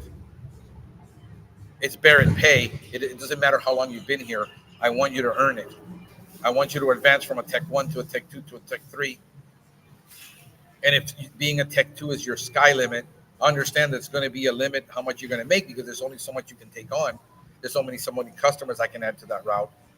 But understand that you will still get a raise because every year I raise my prices. And you get merit bonuses and things like that. So, set goals for yourself and for your company that are reachable, but some of these goals might take you 5 years. It's not impossible. It's just you can't have it now. Set a goal that you're going to be in the next 5 years, you're going to be an ace. Set a goal that in the next 2 years, you're going to be a certified operator somewhere. Set a goal that you're going to learn termite, that you're going to learn a new skill. Set new goals in your life, regardless of if you look at the company you work for and saying they won't appreciate it. I'm telling you, you're at the wrong company. Do it for yourself. Feel good about yourself that you accomplished it. Tell your kids, I tell my kids all the time, you need to do better and you need to learn more. And well, why don't you apply it? My kids see me studying all the time. My kids see me, my daughter's like, you're always learning something new. And she goes, dealing with you is like dealing with Google. My daughter is impressed by me. That's the biggest compliment I could ever have. Go show your kids that at 53 years old, you went and got a certification that only 1,200 people in the world have. That you went out and got that termite certificate at 40, at 50. Go, the biggest example, the biggest thing you can do is always to show your kids how you're striving for more. Therefore, they can't come to you with BS excuses. Well, look at you. You don't do any better. You're not doing anything new. Because they will. They're thinking that, you work a job, but understand that job puts food on the table. I had to remind my son that the room he has is because I pay for that. That the phone, the thing he has, the computer, the after school program, the tutoring that I pay for is because I make the money. and he doesn't deserve anything because he hasn't earned it. I pay for it. And he's going to be 18. He's 10 years old in 8 years. I remind him that you're going to be 18. And then when that happens, guess what? You better have figured it out as a man. Because I'm raising you to be a man. And the reason you have chores and the reason you have responsibilities is I'm trying to teach you responsibility. Because work ethic and character is a home job. It doesn't take a village, bullshit. It doesn't take your teacher. It's not the school's responsibility to teach your kid character. It's your responsibility. And if you've been an absent father, and in what we have in America today, if we have a bunch of kids that don't understand work ethic, it's because we have a bunch of parents that didn't teach them work ethic. Didn't hold them accountable to learn to work. He takes out the trash every day. He blows out the backyard. He scoops the poop out of the cat litter. He changes the pads. He does his homework. He goes in and does his IXL training that he has to do to keep his math score up. And then after that, he can go play. He can go outside, do whatever he wants to do. But until the chores get done, the homework gets done, and the responsibilities you have here get done, you don't get to go anywhere. And I make it clear that I don't owe you crap. I let my kids know I don't owe you crap. I owe you to give you an opportunity so that you have every opportunity that I didn't have. Because I didn't have a father, and I remind you, I didn't have a father coming up. I had to figure it out. You don't have to try to figure it out. That's why I'm here, to help you. But understand that if you resent that, you're going to hurt yourself, and you're not going to be a man. Because I guess what? When you get fired from your first job and nobody will hire you because you have no character, that's on you, because I did not teach you that. So understand you might not like it right now because you're 10, but understand you're going to remember this the rest of your life. So understand that we're complaining about kids that can go work 18 hours and go. I'm not complaining about kids that are smart and education. I'm a big fan of education. People think, well, Frank, is against education and against degrees. I'm not against education, and I'm not against degrees. I'm against the way it's sold, telling you that you cannot be successful unless you have a degree.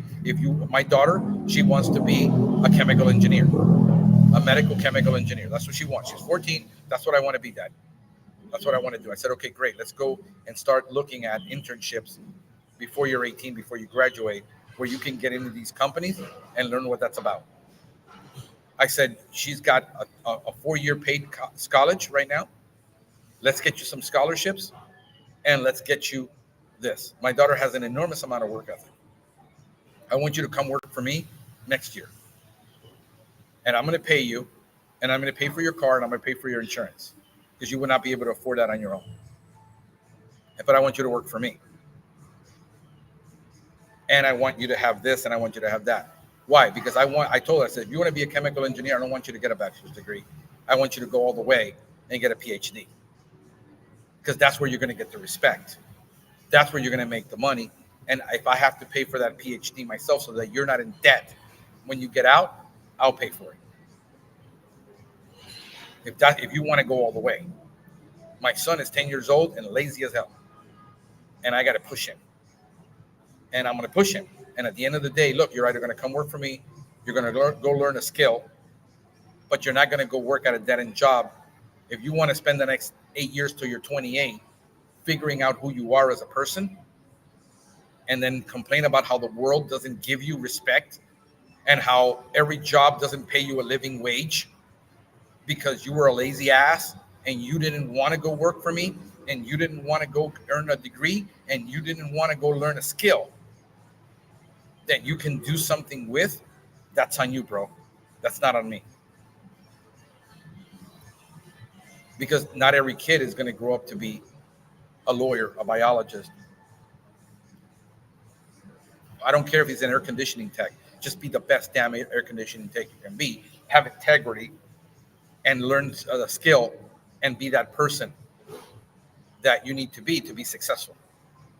I don't measure success by how much money you make, but I'm telling you, kid, if the way the world is going, you better learn a skill. I don't care if you want to be a prompt engineer Because if you go online tomorrow and you say, Dad, I learned how to do prompt engineering and I can make $150,000 a year for companies doing prompt engineering, I'll be proud as hell of you. That's all you do. Because you got an education. I don't care how you got it. I don't care that you learned a skill on your own. I mean, I had a guy working for me that had 15 jobs. He didn't know what he wanted to be in life. But he learned how to be an appliance repair person, appliance repair man, by watching YouTube videos. And he went out and worked for a company, working repairs. But the promises never came through. The guy said, I'm going to give you a percentage. And then turned out he paid him like $8 an hour, something ridiculous. So if you can go out and you can online learn something, you can go take a door-to-door sales course and become a door-to-door salesperson selling solar, making $100,000 a year. Have at it, kid. I'll be proud of you. I don't want you to have so many opportunities that you don't know what to do with. I want to provide all the opportunities I never had as a father so that you can be a useful, productive member of society. I'm teaching them how to be a man and what it's like to be a man. I had to figure out what it was like to be a man. I'm going to tell you a story. My father died when I was 5, raised by a single mom in Jersey. The 3 role models that I had in my life, my uncle hung himself at a factory when I was 18. The other guy I had around me was a drug dealer. The guy that my mother was dating was an alcoholic and verbally abusive. And I had to learn how to ignore all that and say, that's not who I want to be. I had to have enough self-assurance and self-confidence in myself that that's not what I want to be. My son has a good example of what a man is like.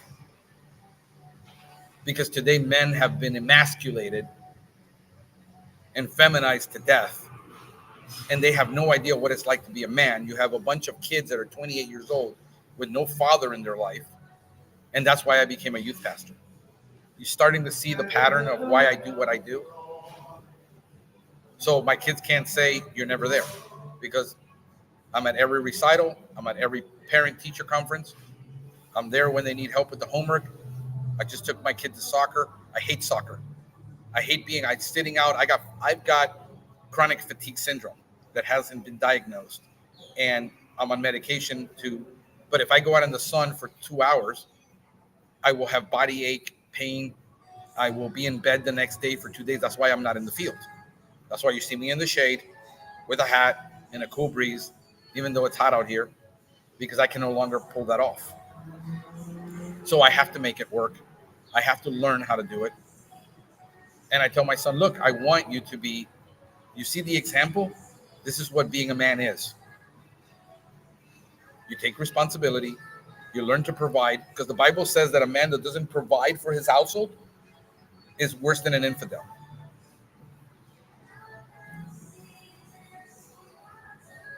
So this bullshit about we're going to live together and it's 50-50 and we're going to go out to dinner and it's 50-50, and that's bullshit. You go out, you pay for the meal. You make yourself responsible that you can earn a career and make the money so that even if she can't work and doesn't want to work, that's her prerogative, you can still support a family. So you better figure out what you're going to do, because at 8 years old, I'm starting to get into his head. You see, this home that I have, the cars, this happens because I paid for it and I had to learn to do it myself. I can make life easier for you. I'm just not going to make it easy. That you don't step up to the plate and take on responsibilities. This is what being a man is. This is what being a biblical man is. I'm sorry that you get offended. You don't like it. You'll disagree with me. You'll send me hate mail. You're going to tag me on this video and say I'm an idiot. I don't care. I'm raising my kid to be a biblical man with biblical values, not religious. That's what I'm raising him up to be. So those are the challenges of doing everything. You got to balance everything out. I got 17 balls in the air right now. I guarantee you one's going to drop. I'm going to drop an egg. So what? At the end of the day, what's important? What's a priority? You know, what's vital? What's urgent? And at the end of the day, I got to make choices all day long. And I got to make decisions all day long. And some of those decisions are good. Some of those decisions are bad. But at the end of the day, I made them. I'd rather make a decision than be indecisive. We meet. Hey, bro, I want to do this, and let's do it. No, I can't do it right now. And because of this, I can't do it because we don't have the funds for it. Maybe in 6 months, revisit the idea with me and we'll talk about it again. I'm not saying no. I'm just saying no right now. The thing I had to learn how to get good at is say no. Be candid. Because what I'm finding is I get surrounded by people sometimes that don't know how to say no. And they say yes, and then they don't do it. I said, let your yes be yes and your no be no. When I tell you no, I can't be part of that church thing, and I can't do this, and I can't take on more responsibility. Be gracious and accept my no. I don't owe you an explanation of why I have to say no. I owe you to be honest with you and say, right now, I can't do that. Let's talk about it again in 6 months, 3 months. Revisit, call me back. It won't happen. No, I'm not going to get involved with that. That's a definite no. And you got to get good at saying no. And we don't want to say no to people because we want people to like us. Part of being a biblical Christian is let your yes be yes and your no be no. Don't lollygag and just be decisive. People know they can count on me. Like, I'm trying to remodel the rest of my house. Wifey's like, I want the bathroom. I said, right now, I don't have the mind frame and I'm investing too much money. The bathroom isn't going to happen. Forget about it. She might not like that answer, but that's the answer. I remodeled the downstairs. I remodeled the downstairs bathroom. The whole downstairs has new tile. Next thing I can do in the next year is the patio where we spend a lot of time in. I want to install the jacuzzi. We chose for a lesser grade that will maybe last a year on the remodel, where we put artificial turf until we can afford to put the pavers that I want, which are like $5,000. But it isn't going to happen this year. No. Because I refuse to allow people to pigeonhole me and, press me. I got about 30 minutes and then that car should be washed and she still has about another hour to pigeonhole me and say, yeah, but you got to do this and I don't have to do anything. The only thing I have to do in this world is die, because I don't even have to pay taxes. There's many ways you can figure out legally not to pay taxes. You can get a trust, put the business in a trust. You can keep investing every penny and not pay taxes on the profit. As an employee, you can go out and get an LLC, put your vehicle under the LLC, and write it off. There's a lot of things you can do to legally not pay taxes. But I got to die. And my years are limited. I got grays. I don't have a guarantee on tomorrow. So I tell people, no, all the time. I got good at it. Where I always was the person that told yes to everybody, and yes, and then I got overwhelmed, and then I couldn't do it, and then people are like, but you told me, man. No, now it's yes or no. I want a consulting with you, bro. I want 5 minutes of your time, bro. It's $159. I get people all the time. I want to call you and pick your brain on something. Look, if it's a quick question, shoot me a text. If I can answer it quick, yeah, but I can't guarantee you an hour of my time. I'm too busy. And as I get busier, the no's become more and the yeses become less. So I say yes to a few things in order so I can be committed to them, but I got to say no to about everything around me. That's just a reality. So I don't know if I'm helping anybody here, if I can help you, if I can do anything for you that's going to help you, Be better, be a better technician, be a better father, be a better employer. You know, what are the things you have to learn? And I'm sorry, I've learned them along the way. Why I have no hair, why I have a beard that's gray. It comes from a lot of stress. What did I learn? How to manage the stress better by saying no. When that customer, I already know that customer isn't going to buy because he's already asking for things that I'm never going to do. That's the time I say, listen, we're not for you. I wish you luck and, have a nice day. We're not going to continue this conversation. It's fruitless to waste another minute of my time on a client that isn't going to buy. Learn that you don't keep holding on to things that aren't going to work.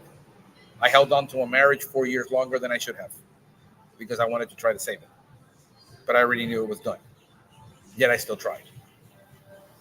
I already learned when things aren't working, I shoot it in the head really quick. This is not working. This relationship is not working. I hired you. This is not working. I tell people, look, I'm going to take you out for 3 days so you can work with me, see if this is for you. But I need to know by the end of the week if it's for you, if you're going to show up. And if this isn't for you, you can't see yourself doing this long term, I'd rather know now. I don't hire anybody that needs a job. I hire people that want to do better. Not anybody. I had a guy call me, no, but I need a job, and you advertised the job. And I said, did you fill out the application? Did you fill out the resume? Did you do the video interview? No. I want to talk to you. I said, because I need a job. I said, that's right there.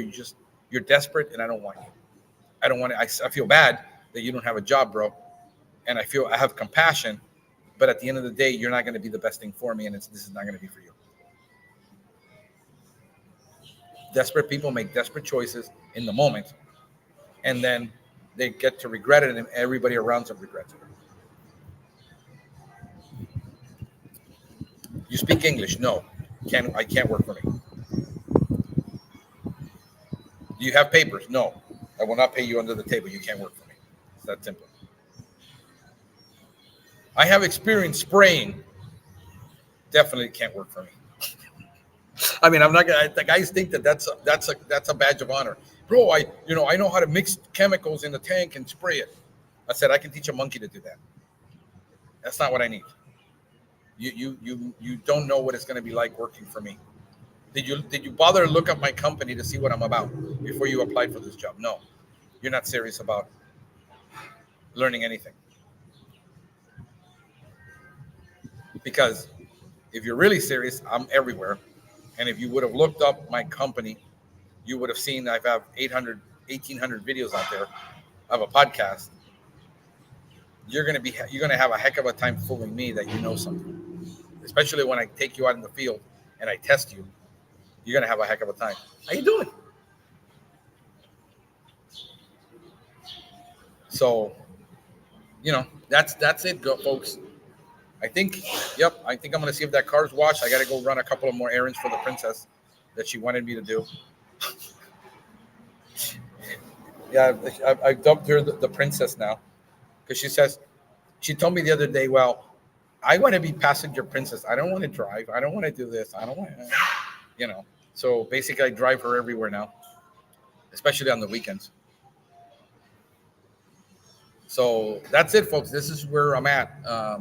Hey, man, I'm at minute 38. You guys suck. You don't ask any questions. I love you. I hope that you're absorbing. I know a lot of you are just absorbing this. A lot of you already know this, that what I'm telling you is the truth. You just sometimes need to talk it through. You can't talk it through with your friends. You can't talk it through with your family because nobody understands.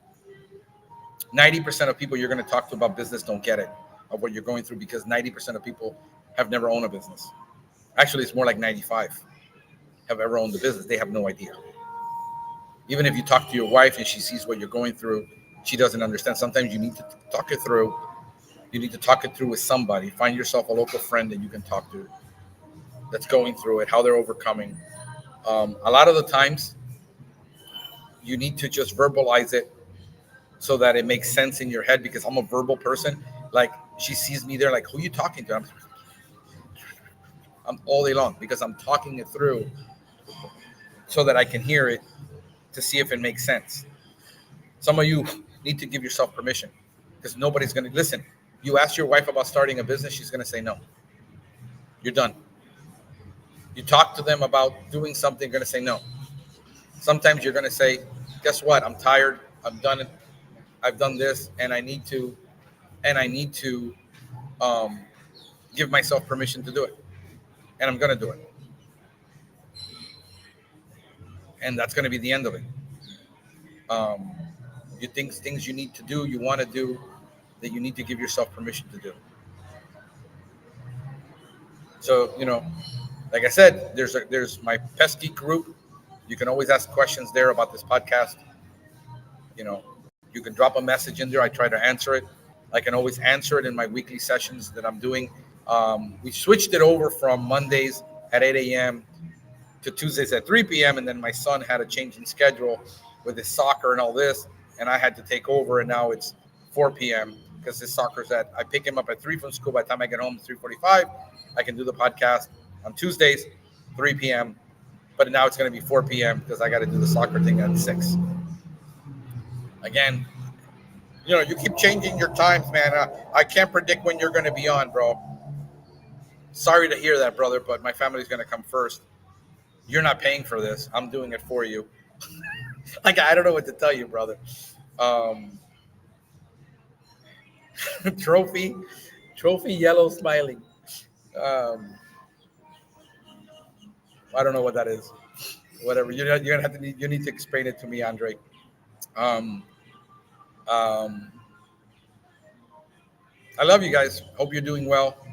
I hope you have a wonderful week. Hope this helps you digest, and you're having fun doing what you're doing. It's not always going to be fun, but you can play a game with yourself every day. Tell yourself every day, this is the game I chose to play. Yes, I got my ass handed to me today by a linebacker that sideswiped me and I didn't see it. But oh well, I shake it off and next play. I mean, that's the secret really to making things that you don't hold on to the grudges, that you make decisions quickly, and when things happen to you, you move quickly past it. And yes, you can have your moment of pouting and, say you can lay in that field while your ribs hurt, but at one point you got to get back up and you got to decide, I'm going to play this game because this is the game I love. This is the game I chose. I'm going to play it. And there's going to come a day where I got to retire, or I got to play a new position, or I got to pivot. I'm not going to be able to play quarterback forever. So one day I'll probably be a coach. That's life. And that's where I've come to accept that I'm looking for my opportunities 10, 15 years down the line, preparing my platform so that I can have something in the future, because I'm not always going to be able to do pest control. So hopefully that helps. I'm going to sign off for now and end the stream. And I'm going to finish the rest of the cigar while I check on my car to see if it got washed, and go run a couple of errands for Princess, and go home, enjoy the rest of the day, which I was supposed to be out on a boat with Joel at the Air and Sea festival or something in Lauderdale, and we couldn't make it. Sorry, Joel. Thanks, bro. I love you. Always thankful for your encouragement, for being there. My buddy Jose Solano in New Jersey, who we talk a lot to. I don't talk to him as much as I like to. Dennis at Wise House Environmental in West Palm and Broward. Maria Sorrentino. I got to meet her partner, really cool guy, loving guy. Man, what a humble human being. Say hi to him for me. I thank him that he took the time to talk to me. I probably did most of the talking, but he was a good listener. He's probably tired of listening to me talk.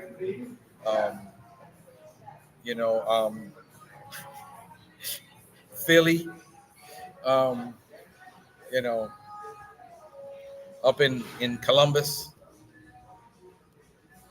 Hershey, I'm sorry, not Philly, Hershey, and his wife, who 2 years ago I couldn't have on the podcast. I was so ill. I couldn't bring on the podcast. Um, all the people that always check up on me, call me, hey bro, how you doing? You know, they don't call me to get anything out of me. They just want to know how I'm doing, and we build friendships. And I hope that I can do more for the people. Um, my friend who signed off for me so I can have my termite license. Eternally grateful for his generosity and help and just willing to just do it without wanting anything back. Um, the people that make an impact in your life, be grateful, be thankful. Um, hey, Mr. Diaz, the Blue Pest Control in Cincinnati. Hey, I mean, I actually lived in Cincinnati. I lived on the other side of Cincinnati, in northern Kentucky, and I trained in Cincinnati when I used to work for U-Haul. I used to manage stores. Um, so I know, so I love downtown Cincinnati. Wouldn't want to live there, but I love visiting. Being, being over the bridge. I love it. You want to be happy. Learn to be grateful every morning, every day, for everything. Paul said, be thankful in all things and for all things. Even when it's bad, be thankful. You can learn to have gratitude, and it will cleanse your heart and your soul from bitterness and anger. That boss that fired you, be thankful, because now you have another opportunity. The employee that quit, be thankful. All of your problems on a daily basis, be thankful. You know why?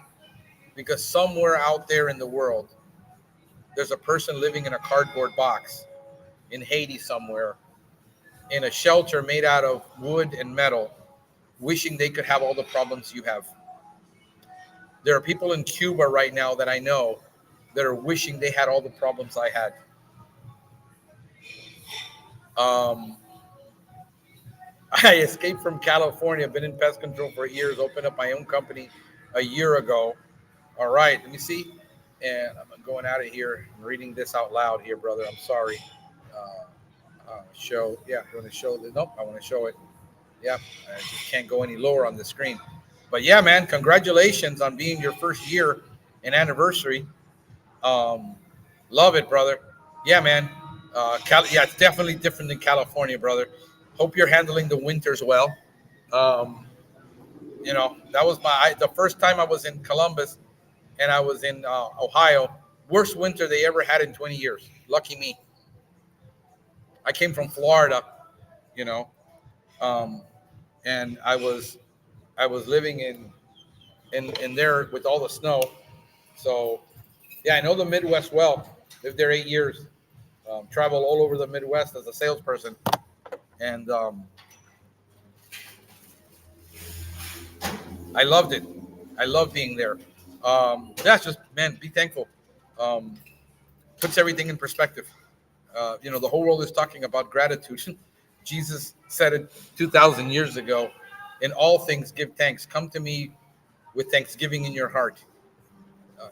In your heart with praise. Cast all your cares upon me because I care for you. Caring and being able to do that. I do 90% commercial, a bit of residential. I'm just wondering. I can't mess it. Let me see here. Cancel that. Oh, okay. Oh, wait a minute. There we go. I did that just so I have to work. So I have work in the winter. Yeah. Um, yeah, that's awesome, bro. I'm so happy for you, man. Wow, 90% residential. Bet you have to do a lot of door knocking, and a lot of one-to-one sales, because it's hard to pick up commercial business unless you can do door to door. That's awesome. So yeah, man. If you're suffering from anxiety, um,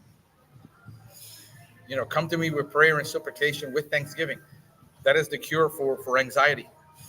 Um, that is a lot of the issues we're having. Is just a lot of self-centeredness in the world.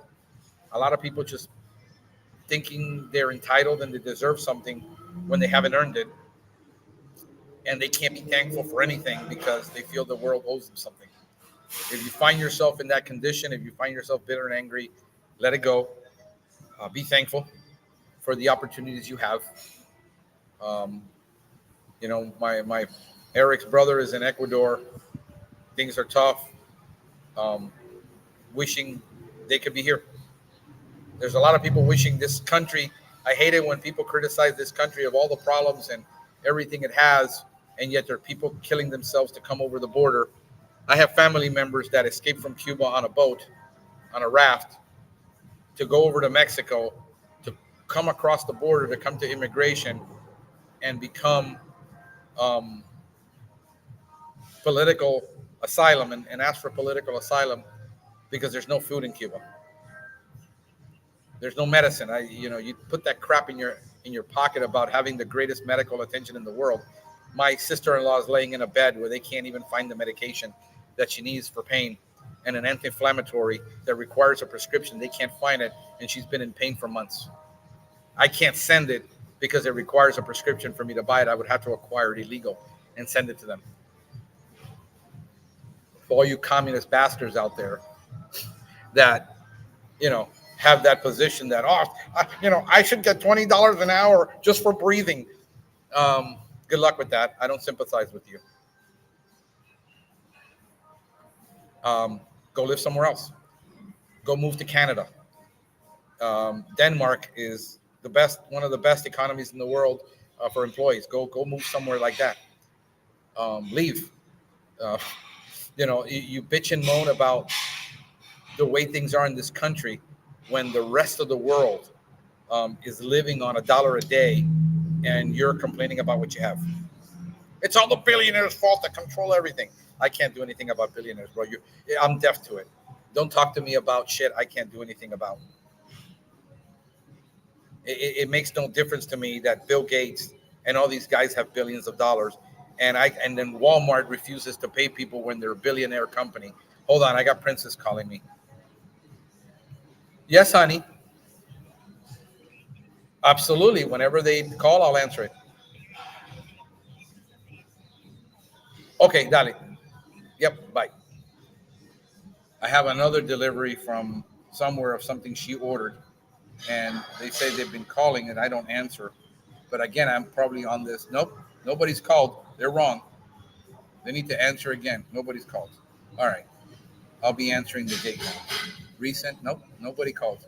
Okay, so yeah, so you have this mentality that all these billionaire companies, their average, reality is that 54% of businesses that pay for wages in this country, 54% of the wages that are paid by people like me who cannot afford to give you $70,000 a year because you think I can't pay you $20 an hour because you want to come into my restaurant and wipe tables down and think you deserve $20 an hour. It isn't the reality. I don't care if you get mad at me, get pissed, decide you're not going to subscribe, you're going to leave nasty messages, and you're going to tell me how evil I am and that I'm for the evil empire. You're somebody hurt you, bro, and you need to go find a doll and tell somebody where that person hurt you, because nobody can help you. This isn't the reality. 78% of American business are self-employed with no employees. The percentage of people that work for corporate America in those kind of jobs that are making $9 to $12 an hour for flipping a burger is very small. In all reality, it's not the majority of America. So you're pissed off that people shouldn't be billionaires. Well, I don't care. The fact is that that's always happened. It always will happen. And it's always going to happen until Jesus Christ comes in. We're not going to change it. Jesus says the poor will always be among you. Nothing we can do about poverty except do what we can about poverty. You know that the greatest way out of poverty is to be self-employed, to start your own business. I'm still waiting. Let me let her know because she won't believe me if I tell her.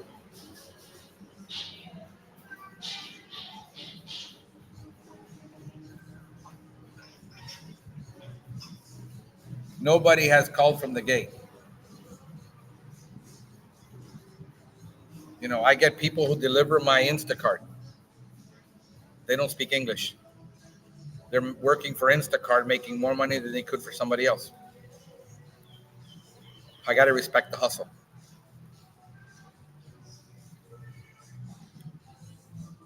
I got to respect the hustle. The way out of poverty is for you. I mean, look, you say, well, it's just nobody gives me an opportunity. I said, you're full of crap. I'll tell you, I'll prove to you that you're full of crap right now. The easiest thing to learn to do is clean windows, right? It requires a bucket, a sponge, a rod, a sweeper, and maybe another wiping rag, right? And you can go out right now, invest $50, start walking around the neighborhoods and shopping centers and offering people to clean their shopping windows for $5, $10, $15. It'll take you 20 minutes to clean windows for $15 once a week, once a month. I don't have $50. I can't help you. Go borrow it. You'll find it if you really want to do it. And go walk by shopping centers. Say, hey, look, man, I'm unemployed and I'm cleaning windows. I'll clean your windows. If you don't like the way I clean your windows, don't pay me. I'm going to walk inside and it's $15 to clean your windows. Right now, you're unemployed, on welfare, living somewhere in a bad situation, and yet you can take a bicycle, strap that bucket to the back, figure a way to strap that rod to it, and go ride your bike for 5-10 miles. You'll get exercise, and you go to a nice shopping center and you clean windows. You go buy one shirt that you look super nice in, and you go clean windows. The fact that you think you're stuck and you can't do anything, that doesn't say you're stuck and you can't do anything, because people find opportunities all the time. It's your mindset. I can't overcome your mindset. I can't change the way you think. I saw a guy running through a neighborhood. Listen to me. I got to respect the hustle. I don't care if he doesn't have a license. I don't care if he doesn't have insurance. The fact that he tries.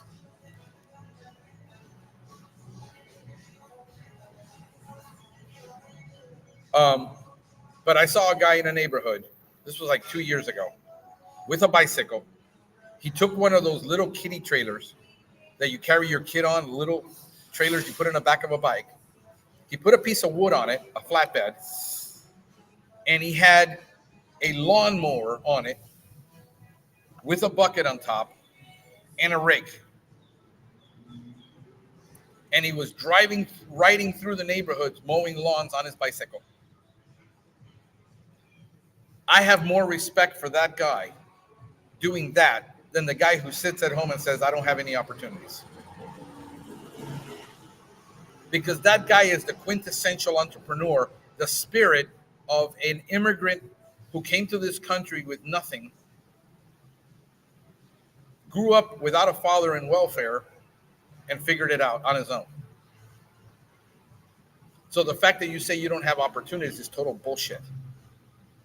Is what you want is, I want to show up somewhere, somebody pay me $20 an hour, I will put zero effort in, and I want to be able to work 3 days a week, spend the rest of my time playing video games so I can have work-life balance. I have no respect for you. This is hard for you to understand, but this is reality. This is the land of opportunity.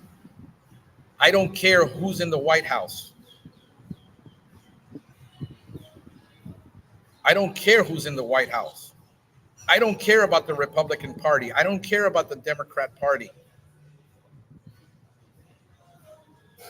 Yes, they make life harder and things are harder for people because they made bad decisions. That still doesn't excuse you from sitting there and not making an effort to make yourself better.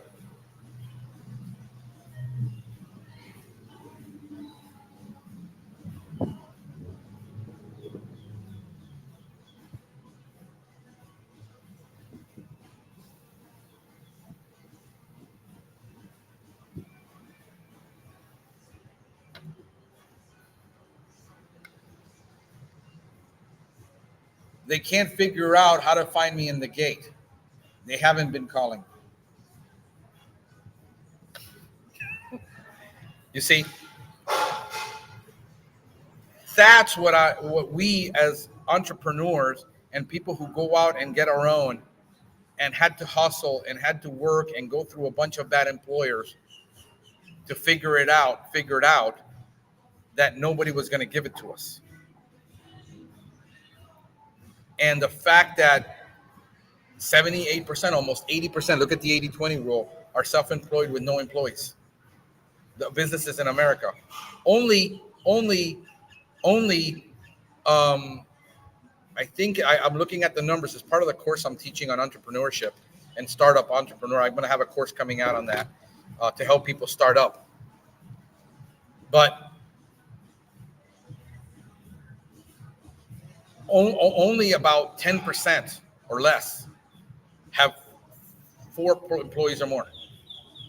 The majority of the small business right here, this small business, walk down Main Street America, all these warehouses, these are not mega billionaire companies.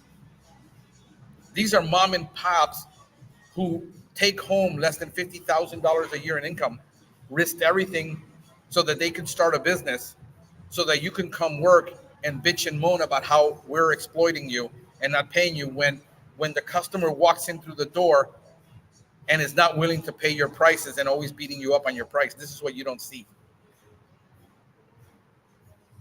So forgive me if I seem to have no compassion for you.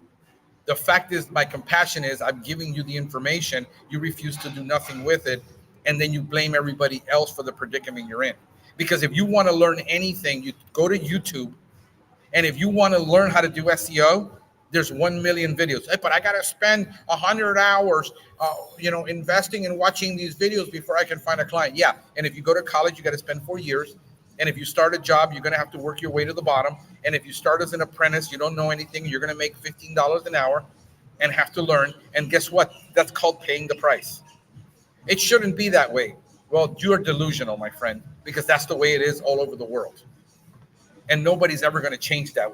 The fact that you want it to be easier than it really is, because you had parents did not teach you the value of work, and did not teach you how to stand on your own 2 feet, and did not teach you what it's like to have work ethic, that's not my problem.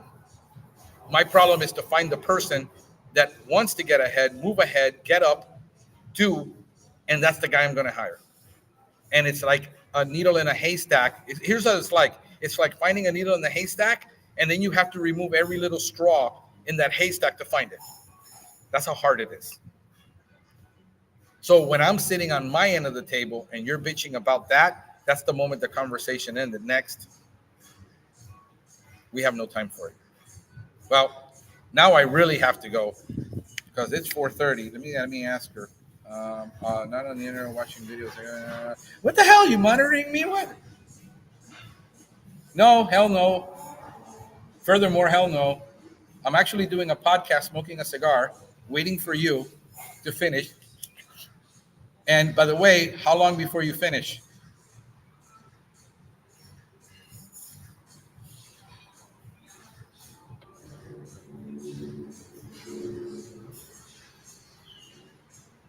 She's giving me crap about not answering the gate. The phone is right here. I send her a screenshot. Nobody's called. You're probably on your phone because I'm always on my phone. I get it. I can see why she would think that I'm always on my phone. I'm always watching something. I'm always talking to one of you guys. All right, bro. I'm going to call it a day too because, I got things to do. But this is a 3-hour cigar. And, Mr. Will gave this to me. And there's no way I'm throwing this cigar away. A cigar this expensive. And like I said, I can talk for 3 hours. I've done 4-hour podcasts, by the way. If you've been following me, you know that I can do it. I can't hire Mr. Diaz. No, Mr. Diaz. Oh, there's Will. There's Will. There he is. There he is. Thank you, Will. If you haven't been watching me, this is your cigar. This is the one you gave me, brother.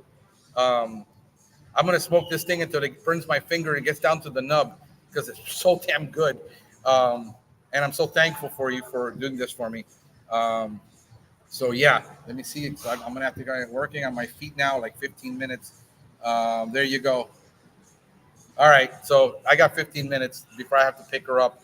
So I'm going to go ahead and call it quits, folks. Thank you so much for being on, hanging out with me on a Saturday.